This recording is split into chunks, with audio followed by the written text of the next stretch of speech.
If you've been struggling to take over the galaxy on your Mandalorian crusades in Revan's Revenge, then don't worry, you're not alone. The Mandalorians have never won a war canonically either.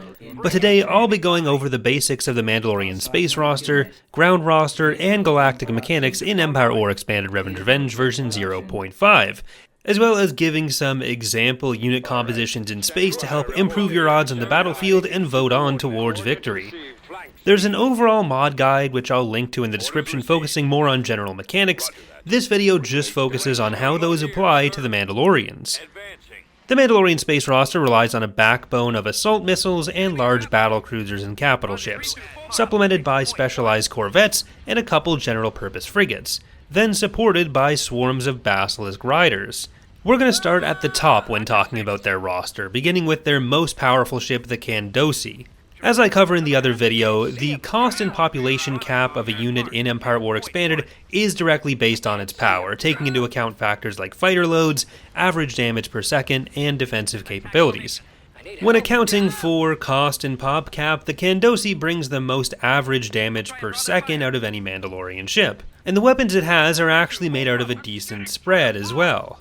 It has several heavy turbolasers and assault concussion missile launchers to tear apart structures and larger targets at a long range, but while heavy turbolasers tend to struggle against smaller targets, the Candosi also has some light turbolasers to deal with corvettes if those get close. But with all that damage does come a vulnerability, especially in a situation where you're swarmed by enemy bombers. It may be tempting to hear good mix of damage and just spam Candosis, but you're going to see a lot of exploding Candosis if you do that too much into the wrong fleet comp. The second largest ship in the Mandalorian fleet is the Kiramud. While this drops from 55 to 35 pop cap worth of overall power compared to the Candosi, it puts more of that power towards chonkiness proportionally.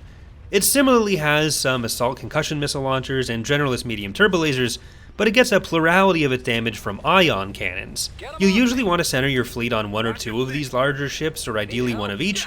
With Kiramuds in particular, you'll want to use the ion cannons and burst damage from the assault conchs, especially with the full salvo ability that both of these large ships have, to strip down shields before moving on to the next target, and allowing other ships to finish off the enemy hull. Because so much damage is dedicated to the ion cannons, if you keep the Kiramud on enemy targets after the shields are down, there is a lot of damage you're leaving on the table. If there's a specific enemy unit you really need to focus down, then it's perfectly fine to keep the Kiramud on them. It's just if you're trying to maximize damage, especially at the start of a battle, then using a bit more of a spread with the Kiramuds can be better. The third and final capital ship of the Mandalorian fleet is the Rasur, a fleet tender. In typical Mandalorian fashion, this fleet tender can definitely contribute some damage in combat, but its primary purpose is to keep units, particularly smaller corvettes, alive with its area of effect heal, including a targetable burst heal for your relatively fragile fighter craft. While small, hard-pointless ships benefit the most from tenders, your larger ships will definitely get a benefit to their durability from having some of these tenders around. The Mandalorians do have a second fleet tender, the Barur, which is essentially just a mini Rasur from the heavy frigate shipyard. You get less durability out of it directly, and the medium turbolasers are swapped out for lights, but you have to weigh the advantages of more dispersed or more concentrated healing when deciding how to deploy each one. A second variant of the Barur also exists, which acts as an interdiction mine layer and doesn't have the fleet tender capacity. This ship entirely exists to prevent the enemy fleet from being able to escape. You can do a lot of bullying with the Mandalorian capital ships, and they come with at least some fighters, so they're not entirely sitting ducks. But when dealing with the smaller ships and fighters of the Sith and Republic, or even just the incoming missiles from the Hutts, they can't do the job alone. Your 4 Corvette types, so we're going to jump to the kind of bottom of the roster right now, will be instrumental in keeping your capital ships alive, and especially in the case of the Kiramud, helping them finish the job of killing enemy ships. We're going to talk about my personal favorite ship in the Mandalorian fleet next, the Basiliscan Shadlar troop ship. The concussion missiles, medium turbo lasers, and light ion cannons make the ship a threat to many possible targets.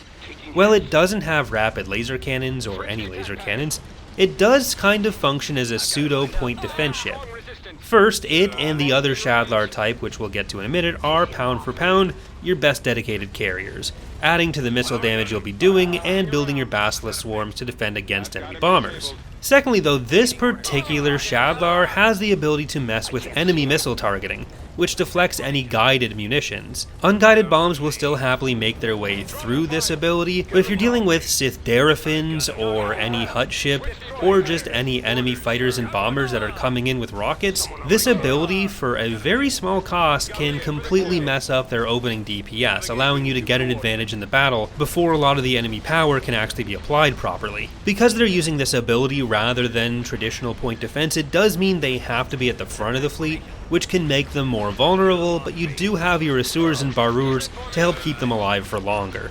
The other Shadlar type, called the Mandalorian Shadlar, brings less of that utility to the table, but it functions as a better direct combat ship and still brings the same number of fighters and bombers. It does take slightly higher pop cap to do that though. For more direct standard anti-fighter capability, you have the Achenar and Verzubwir Corvettes. The Achenar's lasers are regular mediums rather than rapids, so it doesn't provide point defense against munitions, but it does also have a heavy turbo laser, allowing it to chip away at enemy capital ships from afar while staying close to your capital ships to provide protection against fighters, making it a pretty safe bet that's always going to be doing something of value. Don't underestimate the laser's ability to do damage to other ships either if the unit does get close enough. They're not just a threat to fighters. The Verzubwir, on the other hand, is more of your typical dedicated anti-fighter corvette, armed exclusively with heavy rapid lasers. These can shoot down any kind of incoming enemy munitions. You of course also have fighters of your own, and for the Mandalorians you're typically going for quantity over quality when it comes to them.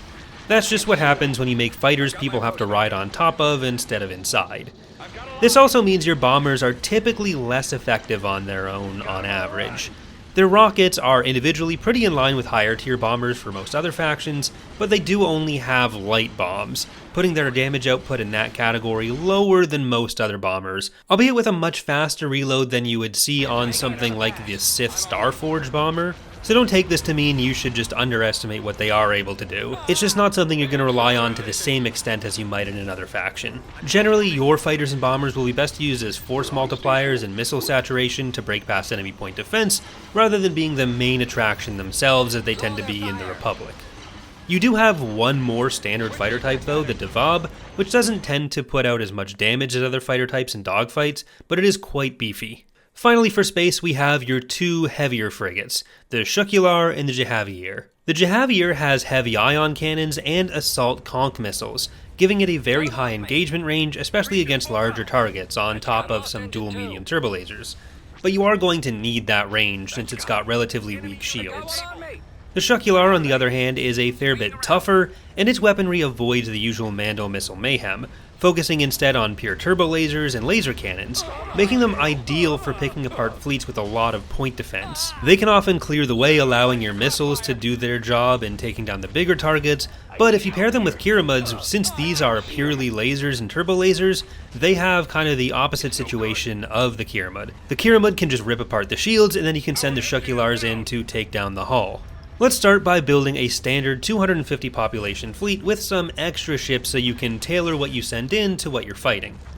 When possible, you'll want a Kiramud and a Kandosi, but because Kandosis are limited to level 4 shipyards and some heroes like Cassus Fett, this can be easier said than done. If you can't get a Kandosi yet, switch in a second Kiramud for some bulk, and add in an additional pair of Jahaviers or Shukulars to get some additional anti-hull damage. You're kind of trying to graft these together to make a Kandosi substitute.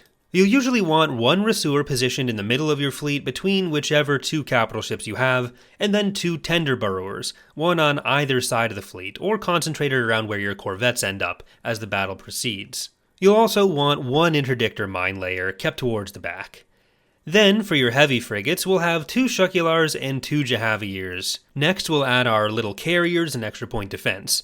I usually try to have like 8 to 10 of the Basilisk type Shadlars available, and we'll say about 4 to 6 of the other Mandalorian Shadlars.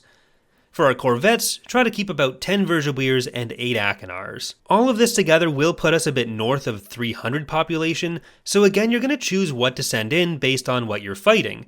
If you're dealing with a lot of fighters, having more Achenars, Shadlars, and Verzubwirs should go in at the expense of some of the medium to heavy ships. If you're fighting exclusively a big fleet of, say, Sith Centurions and Interdictors, you'll want some anti-fighter, but you don't necessarily need all of your Verzubwirs. Normally, I wait until the end to go over all the government mechanics together, but the Mandalorians have one government mechanic which exists solely on the space tactical level: Bloodlust. This is frankly one that I'm not super happy with, so it's probably going to change in the future, but it's there now, so I'm going to explain it. Every so often in tactical battles, the Mandalorians will be told to target one specific ship, with a particle popping up to indicate it.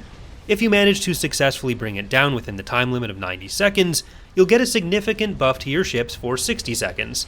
If you fail to kill it, you'll get a debuff. This can really help close out battles which are close, or even turn some battles which you're behind in, but it can also lead to disaster if you tunnel vision too hard and then fail to follow through, so make sure you don't ignore that particle. This brings us to the ground roster. Mandalorian units are split between 3 buildings for infantry, light vehicles, and heavy vehicles. The roster as a whole is made up of pretty capable Mandalorian soldiers and vehicles meant to set them up for success, along with good access to swift map control through air superiority. Your main jack-of-all-trades infantry are your Neo-Crusader trooper platoons. Then you have the Neo-Crusader assault squads in teams of 4, which have the ability to sprint instead of take cover.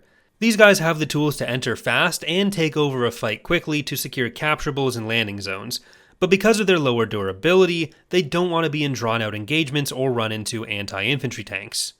Finally, there's the Neo-Crusader elite troopers, which are more dedicated infantry superiority squads. They won't be able to take out vehicles anywhere near as well as your standard infantry, but they can win most infantry firefights.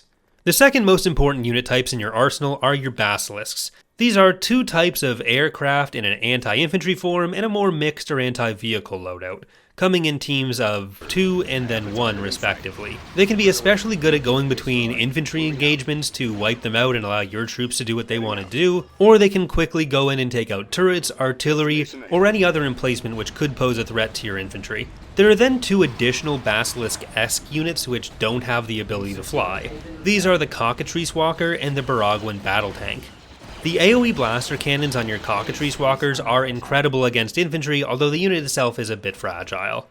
The Baragwan tank is also somewhat fragile for its role, but it's very mobile and it's armed with a mix of anti-vehicle weaponry.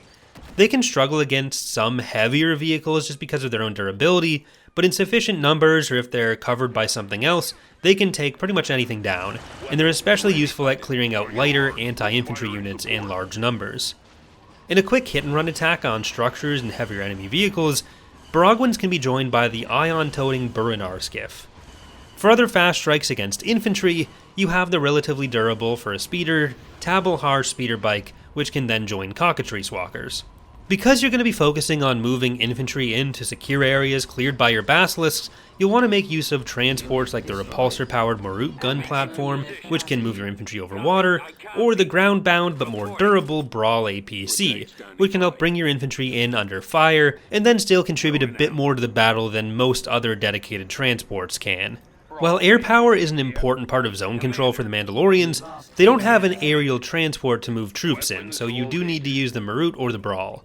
What they do have, though, is the Galnast anti-air platform to destroy enemy air transports that try to get into your space, or to take out enemy aerial craft like the Republic's twin speeders, which can pose a threat to your basilisks. The Mandalorian artillery is called the Trakyat, which you'll always want to bring 1 or 2 of, as with any other faction. But as a single-shot lob projectile instead of a missile-based artillery, if you come up against sensor nodes or other forms of point defense which can destroy the incoming projectiles, you'll want to take those out with your basilisks before you'll get much use out of your Trakyat. Finally, we have the slow but very heavy-hitting Jerkad. This is your best answer to the heaviest of enemy vehicles with its massive mass drivers, although despite being one big wheel, it's not going to get anywhere fast. You'll want to bring 1 or 2 of these, but don't fall for the trap of just spamming your single biggest and strongest unit to battles.